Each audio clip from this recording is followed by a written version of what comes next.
You stupid bastard! It's going to explode! Munich, 1958. 23 dead, including some of the most talented athletes on Earth. We were really big time. Ready for takeoff. You could really not expect to have a better crew flying that Manchester United team. 105, D1. The crew had not had the wind to the ice. The pilots know what they're doing, boys. Christ, we're not going to make it. I thought we was dead. Blame for the tragedy would fall on one man. That is one hell of a burden to take on. He was devastated by this. The effort to clear his name would span more than a decade. Pit one nation against another in a bitter struggle for the truth behind one of the worst tragedies in the history of sport.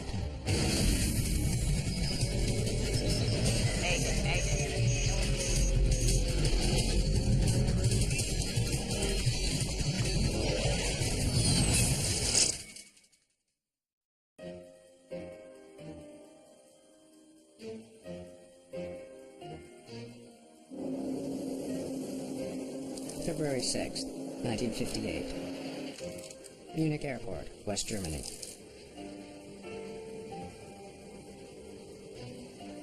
A British pilot prepares to bring home an extraordinary group of passengers. The Manchester United football team. In the 1950s, they are the most famous athletes on the planet. Everyone in the huge Wembley crowd, from the Queen to the oldest man, is tense for the title. Manchester United is probably the most premier team, most famous team this country had ever seen before. I joined the club in December 57. Harry Gregg is the team's star goalkeeper. We boarded the aircraft, which was a charter flight. We were really big time. After playing a key game in Yugoslavia, the team has advanced to the semi-final of the prestigious European Cup. The aircraft had to stop in Munich because it didn't have sufficient range to get back to Manchester from Belgrade without stopping to refuel. The 21 players and staff are traveling in style. They're aboard a British European Airways Airspeed Ambassador. It's a luxurious twin-engine aircraft, also known as the Elizabethan. The captain is 36-year-old James Thane. He's a former RAF pilot with an impeccable service record.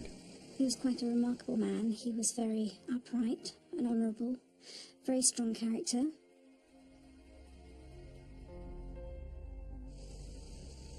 The weather had been pretty grim throughout the day.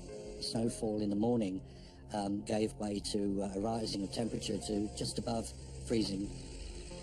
As Captain Thane finishes his pre-flight inspection, the young athletes settle in for the journey home.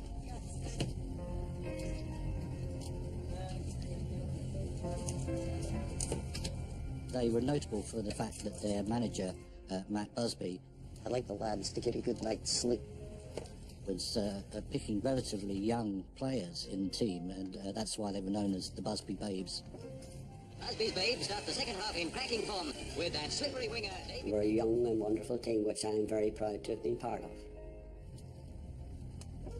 I'll give you guys the chance to get your money back once we're in there, boys, all right?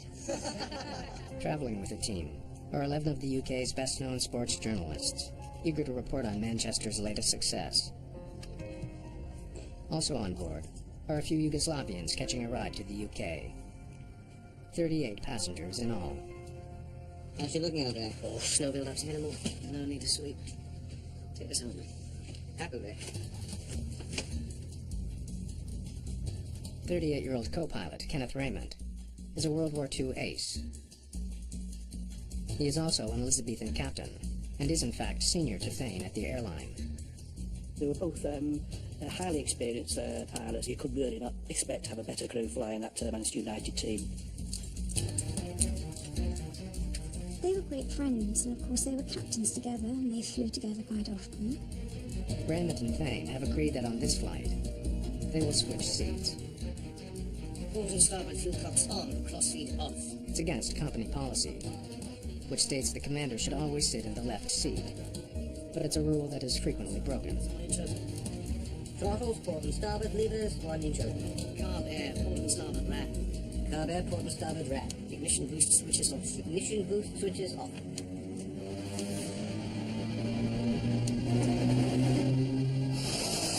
Munich 609, Zulu uniform. I am ready to take off. Beeline 609, your clearance expires at 3-1. Time now is 3-0. Cleared for takeoff. Right turn out. Thank you. Rolling.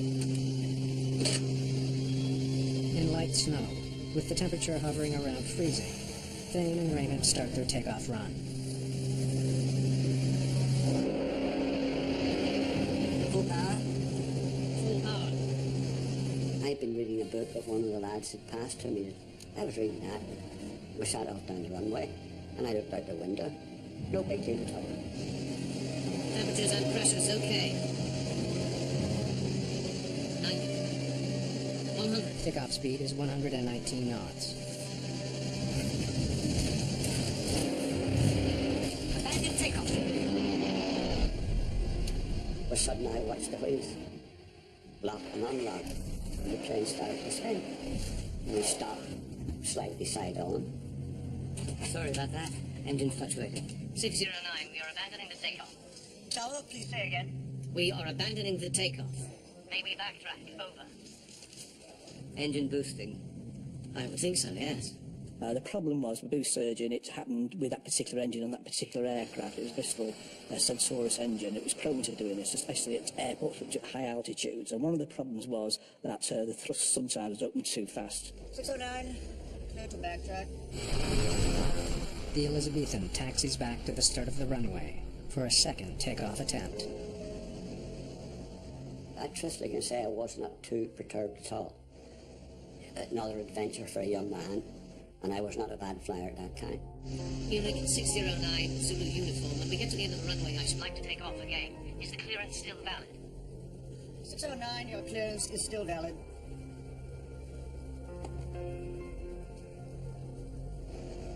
Ladies and gentlemen, we apologize, but we're heading back to try again.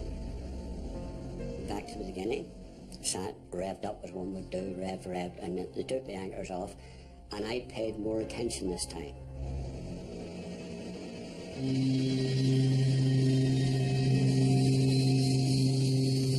Slightly further on the runway, the same thing happened again. Oh, they stopped the clock. This time it was Thane who actually abandoned that takeoff. And again, when I thought we were about to lift, I watched the wheels lock and unlock, lock and unlock. I got to stop.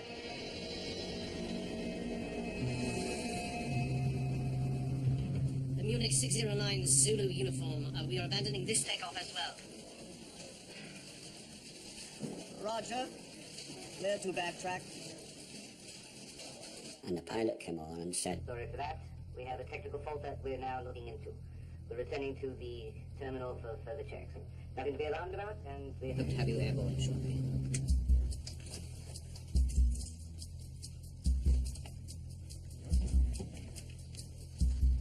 Don't stray too far, boys. we'd return to the terminal and everybody would disembark. Bill Blackney, station engineer, has seen these two aborted takeoffs and obviously clutched up the steps, put his head through the cockpit and said, well, what's going on? Why have you taken off? We've been getting a boost surge in the port engine, up past 60 last time. They received an explanation that this was a fairly common phenomenon when operating the Elizabethan from Munich because of the high altitude, that it was nothing to worry about, and they were given advice when advancing the throttles, if they got the surging, was to just retard the surging engine slightly, reduce power, and then take it up again to full power more slowly. Passengers for PEA 609, please proceed to the tarmac.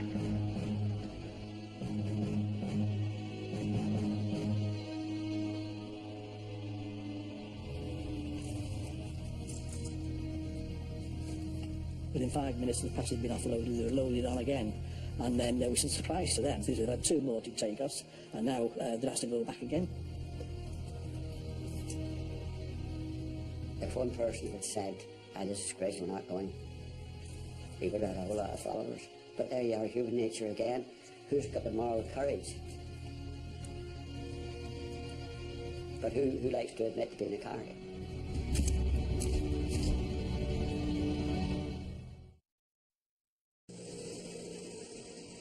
BEA Flight 609 prepares for its third takeoff attempt from Munich Airport. The plane carrying the Manchester United Football Club is drawing attention from inside the terminal. You have to remember these are the Busby babes. They're laughing and joking all the time, that sort of thing, but now they're quite quiet. There's a lot of tension there in the air. Little Johnny Berry, he said, we're all going to get frickin' killed here. And Liam Whelan said, well, if it happens, I'm ready. At that point, I opened my tie. Ignition boost switches off. Ignition boost switches off. Wings. Still good? No need to de-ice.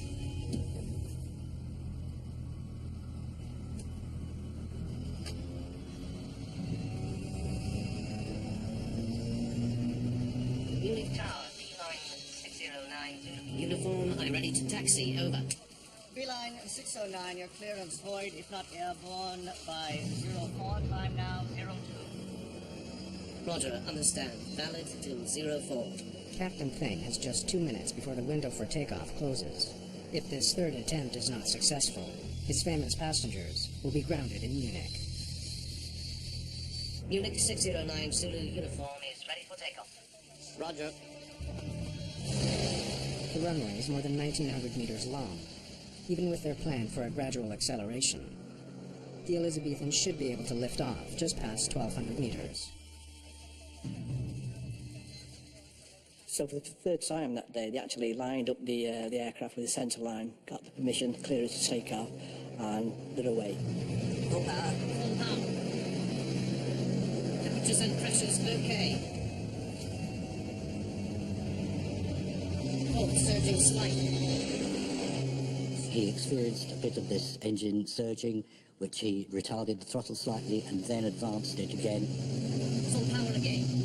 Both engines sound an even note, and we're going down the runway now for takeoff. Everything seems okay. The pilots know what they're doing, boys. I thought, there's more people in this plane more frightened than what I am.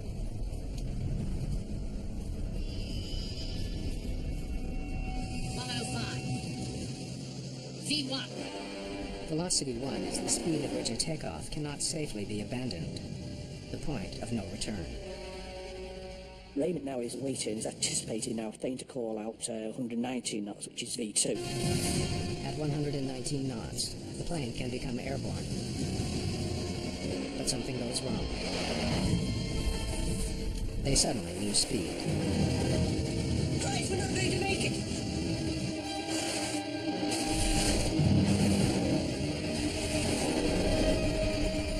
There was no screaming, there was no shouting, there was nothing like that at all. Darkness and daylight and sparks and thumps, smacks. You just can't describe it.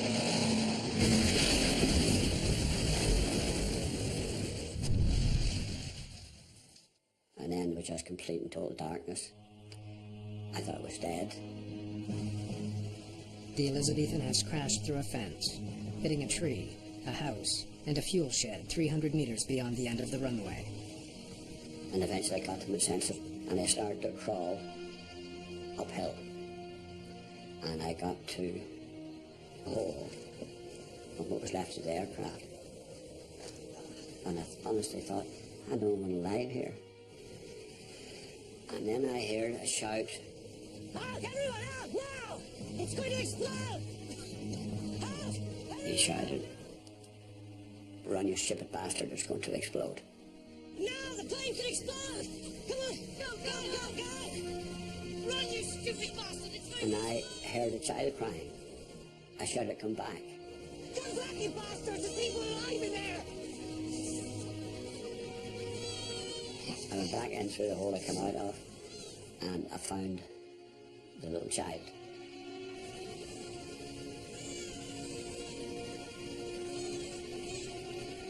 Went round the other side and found Matt Busby, the boss. Busby's alive, but in shock. He had a small cut behind his right ear, I remember it, but when I looked down, his foot was completely reversed round the other way. Oh, my leg. I jammed some rubbish up behind him because he didn't put two back and left him propped up. Harry Gregg pulls out one passenger after another, both living and dead. A man must do what a man must do. Within minutes of the crash, help begins to arrive from the airport and nearby farms. The co-pilot is trapped up there. Can you help him? Two German rescuers climb up on the wing and free Kenneth Raymond from the wreckage. He is badly injured. 21 people are dead. 7 are Manchester United players. The head coach, secretary, and trainer are also dead. 7 more team members are seriously injured. Manager Matt Busby is in critical condition. Manchester United, one of the world's greatest football teams, is effectively wiped out. What started out as a wonderful thing sadly went wrong.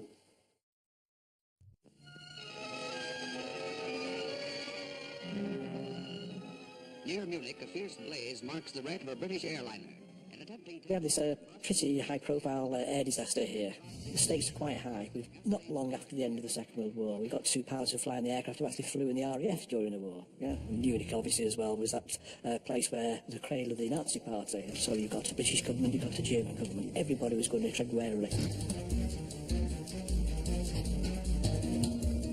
At 10 p.m. on February 6th, 6 hours after the crash, the man assigned to investigate it arrives on the scene. Hans Reichel was the West German chief accident investigator. He was quite experienced. He was 57 years of age. He'd flown with the Luftwaffe. He'd flown with Lufthansa, the national airline, so there's no doubt he was actually a qualified pilot. This was the first major international accident that he had to deal with. In his role as air crash investigator, Steve Moss is re-examining the evidence from a 21st century perspective. He certainly seems to have arrived at Munich rather under-equipped, to the extent that he had to borrow a news crew's lighting equipment to commence his examination. Can I have some light here, please? Of course, uppermost in his mind was the possibility of ice on the wings, so he went looking for that, and sure enough, he found it. The wrecked aircraft was covered by a layer of snow about 8 centimeters thick. This could be brushed aside with the hand without difficulty.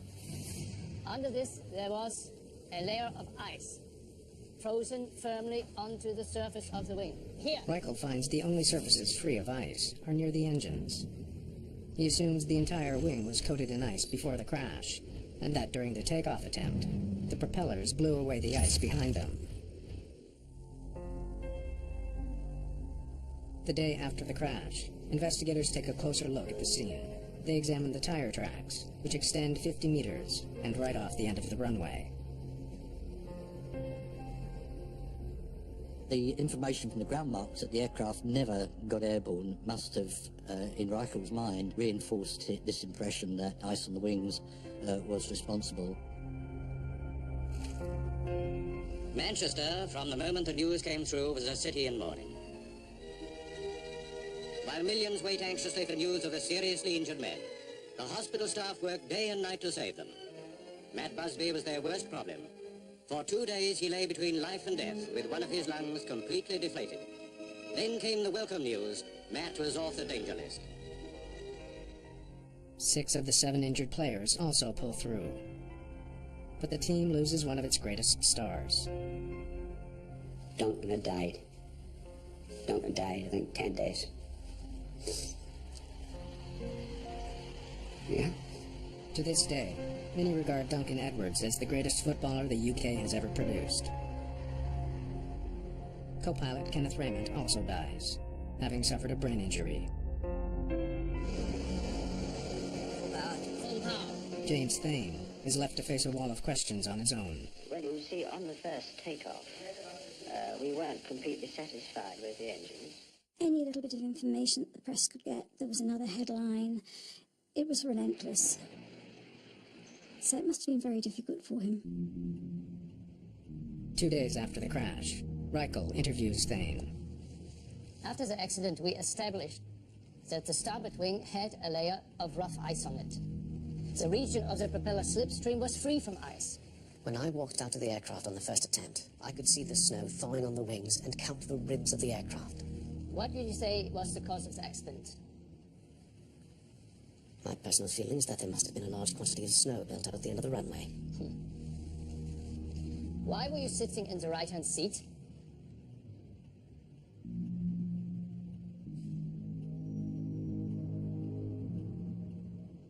People began to speculate, even before the inquiry, about the cause of the accident. 2 months after the crash, in April 1958, a German inquiry formally gets underway. Shall I begin? The German investigation, straight away, it seemed to be into this adversarial role of somebody being on trial and having to prove his innocence. They knew straight away that there's something going on here. He's on the road straight away, right? Hans Reichel draws on witness testimony of snow on the wings and Thane's own account that he did not de-ice. And this is something that will not go away with right, just ice, ice, ice all the way. The temperature the afternoon of the crash hovered around 0 degrees Celsius. It wasn't cold enough for the snow to create ice. Thane saw the water actually dripping off the leading edge. So he knew the snow was actually melting, so obviously that convinced him again that it just didn't require de-icing. But German experts note that the Elizabethan had just descended from 25,000 feet, where the air temperature was minus 25 degrees Celsius. They conclude that snow falling on the frozen wings would have turned instantly to ice. Thane counters with the testimony De-icing on. that he turned on the wing de-icing heaters on descent to Munich. That would have made the wings warmer, not colder than the air. Thane seems to have all the answers, but what he doesn't know is that Hans Reichel is about to present a controversial piece of evidence that will change everything. The German government inquiry of the Munich disaster takes a decisive turn with the introduction of a casual snapshot. This was potentially a smoking gun, because at first glance, looking at the photograph, it appeared to show a white area on the top of the wings, which certainly was interpreted as being a layer of snow or ice. Every other aircraft that left Munich that day was de-iced, but not the Elizabethan.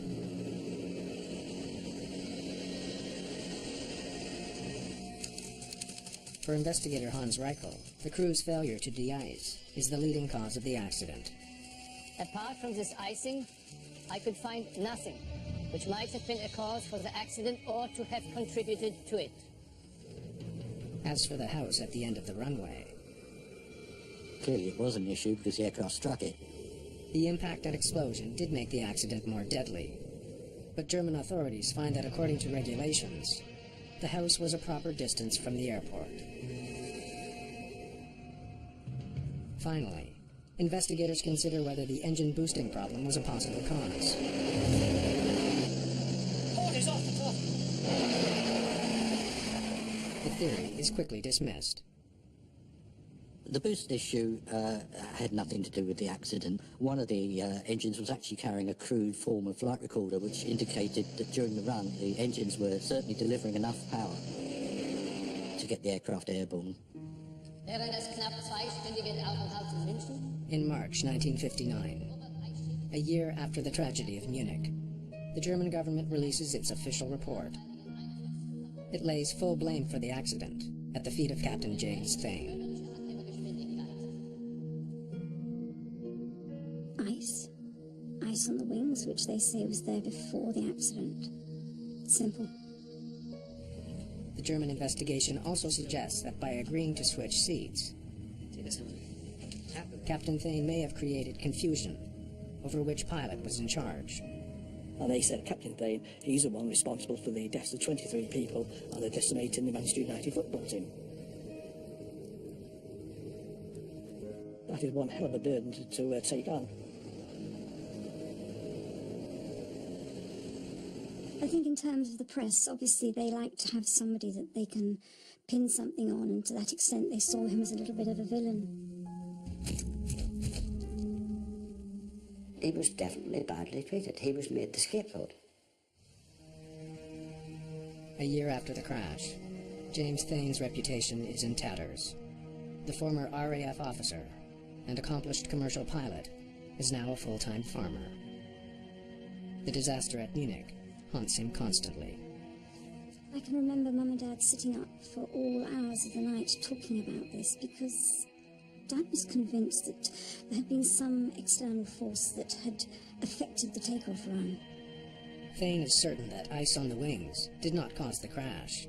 He decides to launch his own investigation. Dad was a man of great integrity and fortitude, and he was determined that he would make sure that he found the cause of the accident.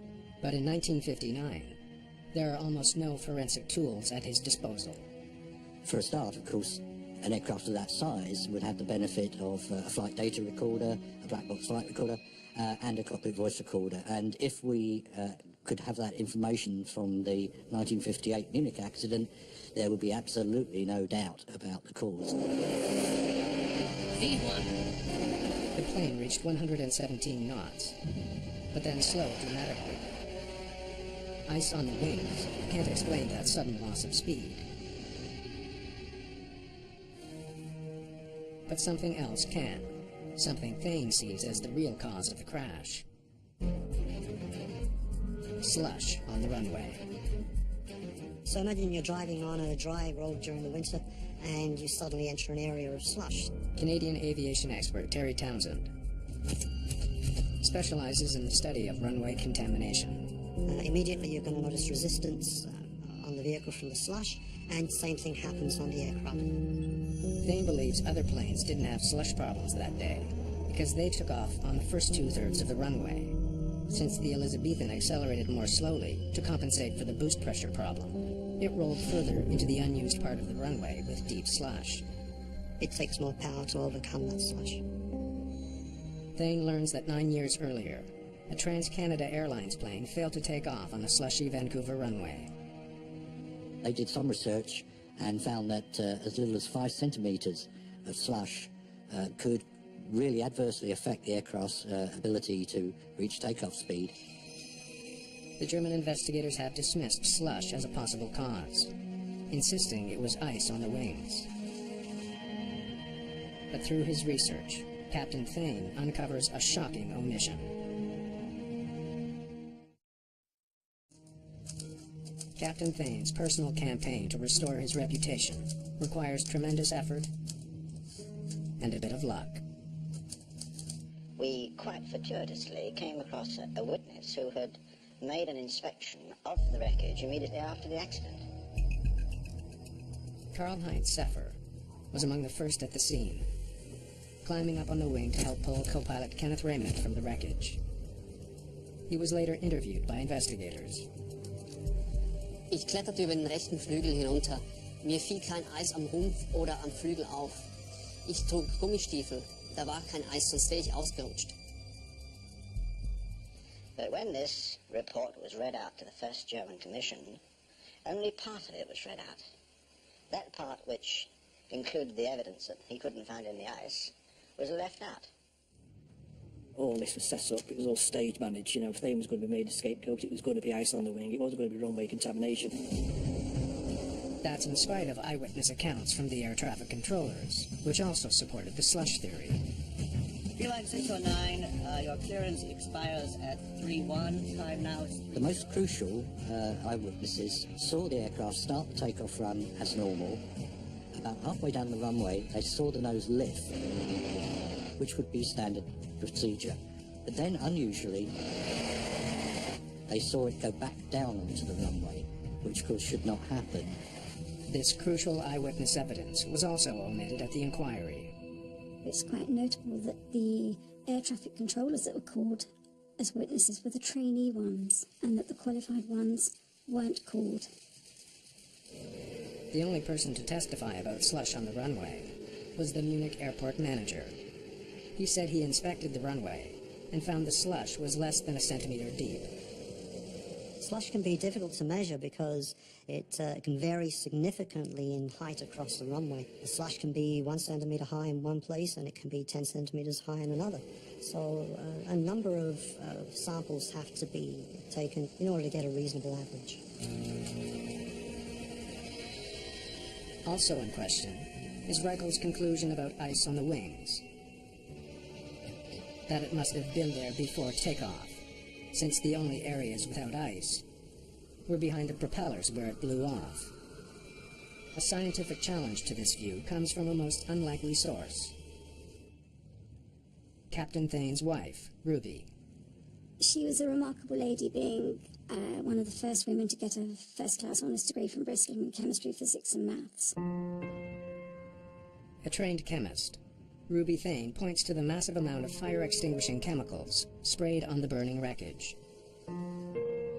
She thought about this very carefully, and she obtained a sample of fire extinguisher powder, which turned out to be sodium bicarbonate, which is common baking powder.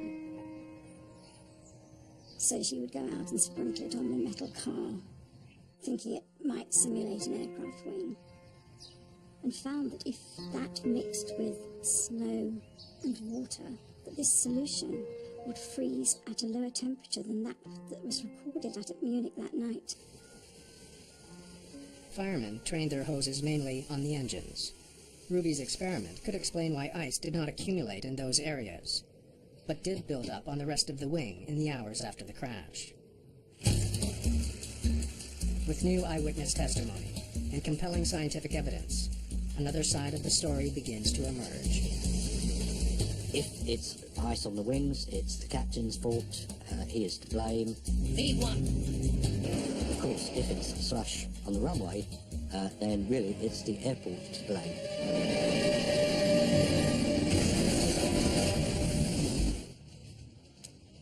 Thane submits the new evidence to the German authorities, but they refuse to reopen the investigation. It's nonsense.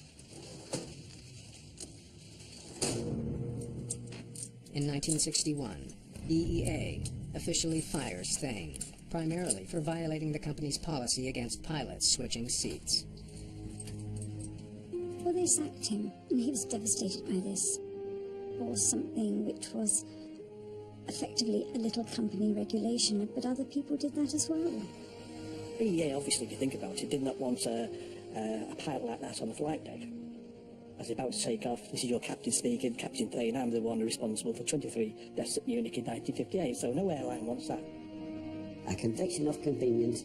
It didn't matter who they hung out to dry, and he was hung out to dry. The loss of his job makes Thane more determined than ever to clear his name. He writes letter after letter to both the British and German governments, urging them to reopen the investigation. In 1965, those efforts pay off. German authorities agree to review the investigation of the Munich disaster. Initially, with the second German inquiry, it was felt that, yes, there could be a glimmer of hope. That hope is stirred by some new research. Tests into slush carried out at Bid. Britain's Royal Aircraft Establishment has conducted slush tests on the Elizabethan aircraft.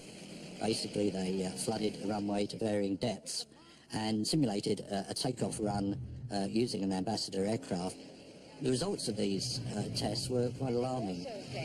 In run after run, the plane decelerates from 117 to about 105 knots, well below takeoff speed. It's the same loss of speed reported by Thane.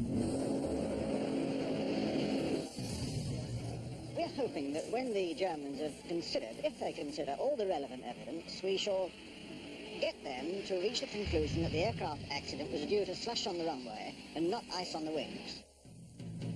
But at the two-day hearing, Reichel is not swayed by the new evidence. Instead of clearing Thane, he condemns him further, saying that by switching seats, the captain actually made things worse. The differing assessment of the situation by the two pilots probably increased the severity of the accident. Christ, we're not going to make it. As an investigator these days, I can see no technical reason why that should have contributed to the accident. The damning findings of the German Review Commission are a crushing blow to Thane. The British government knew, the airline knew, Thane certainly knew it had been set up, but nothing was done. But in a strange twist, he's about to get one last chance, thanks to Britain's most powerful politician.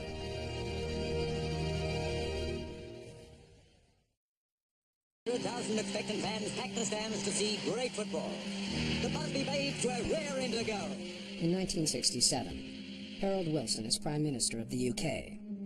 After attending a Manchester United game, he makes a comment that sets off a media frenzy.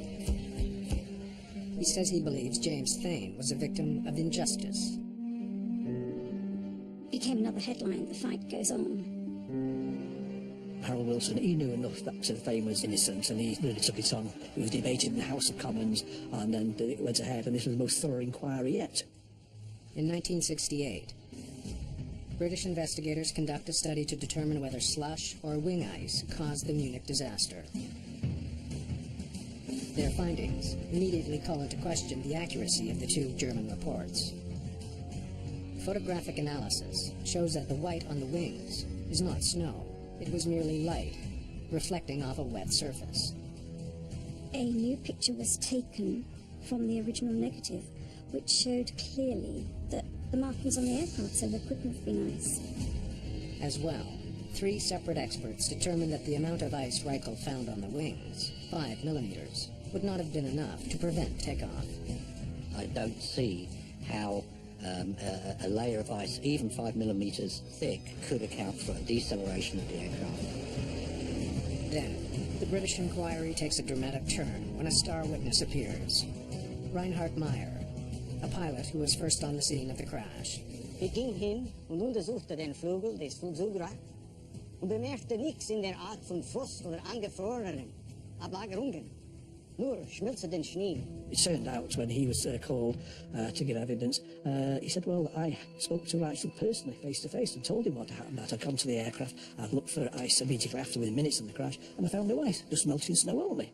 And that was it, so everyone was astonished at this. Reichel has no explanation for the glaring omission. I think he found it very difficult to back down and say, actually, I was wrong. Slush on the runway is going to be the German airport authorities' fault, and they're not going to accept that. In March 1969, Good news. 11 years after the crash, Finally. the British government formally clears James Thane. Well, of course, my family are very pleased indeed. Well, he knew that obviously this was the right findings, and he was very pleased and happy because in this country he'd been exonerated. But BEA does not give him his job back. Captain Thane never flies again. In Germany, Hans Reichel and the aviation authorities never exonerate him. I think there was a huge amount of stress and strain and tension, and he died a young man. He was 54.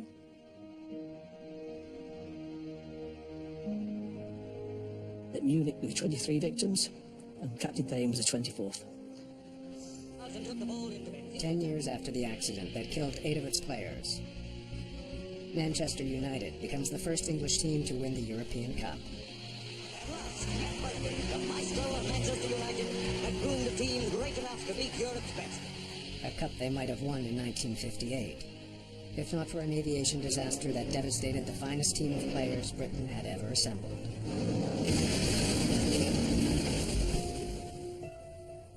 Harry Gregg continued playing for Manchester until 1967. Now in his 70s, he dwells only on the fond memories. I don't think about the accident. I think about when I was part of a team of wonderful young spirited players, great journalists, great staff. Everything was good about it. Captain Thane's legacy is modern aviation's improved understanding of the deadly effects of slush. The problem is tackled now, and I would suggest it was probably a direct result of the Munich accident. Airport authorities approached the problem very, very differently. By what he did, enforcing this issue, he's probably saved countless lives and prevented more than one Munich in that particular time. So, in that sense, he's to be admired for what he did in those 11 years. Mum was quoted as saying, "A man with greater integrity I will never know." But he also left an inscription for me in a book, which is the difference between the impossible and the possible is merely a measure of man's determination.